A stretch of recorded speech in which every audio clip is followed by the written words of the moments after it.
தமிழ் மாநில காங்கிரஸ் சார்பில் 1000 விளக்கு தொகுதிக்கு விருப்ப மனு பெற்ற டிரஸ்ட்புரம் எஸ். இருதயராஜ். தமிழகத்தில் நடைபெற இருக்கும் சட்டமன்ற தேர்தலில் தமிழ் மாநில காங்கிரஸ் சார்பில் சென்னை மண்டலத்துக்குட்பட்ட தொகுதிகளுக்கு விருப்ப மனு வழங்கும் நிகழ்வை கட்சியின் தலைவர் ஜி. வாசன் சென்னை எழும்பூரில் உள்ள தனியார் ஹோட்டலில் தொடங்கி வைத்தார். இந்த நிகழ்ச்சியில் சிறுபான்மை அணி மாநில பொதுச் செயலாளர் சென்னை மண்டலம் டிரஸ்ட்புரம் எஸ். இருதயராஜ் பொதுக்குழு உறுப்பினர் 1000 விளக்கு தொகுதிக்கு விருப்ப மனு பெற்றார்.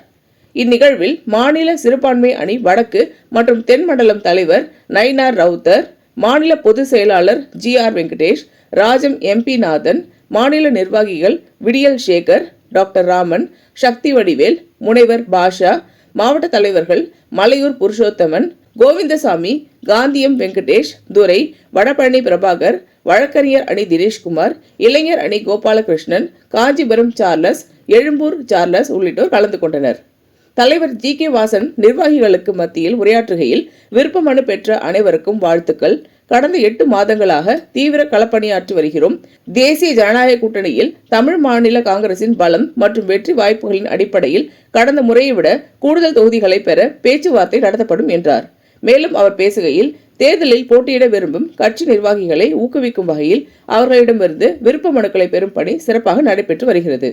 மதுரை, கோயம்புத்தூர் மண்டலங்களை தொடர்ந்து சென்னையிலும் 19ஆம் தேதி திருச்சியிலும் விருப்ப மனுக்கள் பெறப்படுகின்றன. இதுவரை 500க்கும் மேற்பட்டோர் ஆர்வத்துடன் மனுக்களை பெற்றுள்ளனர் என்று தெரிவித்தார்.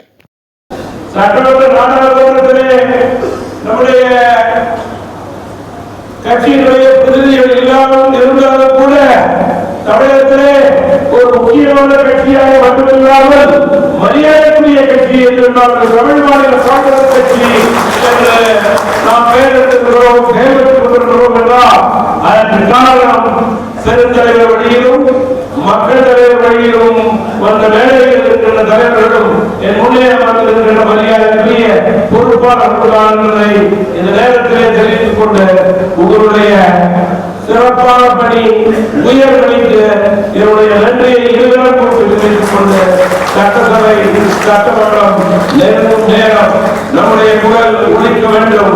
அதற்கு நம்முடைய பணி நேரம் சிறப்பாக இருக்க வேண்டும், வலுவாக இருக்க வேண்டும். இந்த வீடியோ உங்களுக்கு பிடிச்சிருந்தா லைக் பண்ணுங்க, கமெண்ட் பண்ணுங்க, ஷேர் பண்ணுங்க, சப்ஸ்கிரைப் பண்ணுங்க.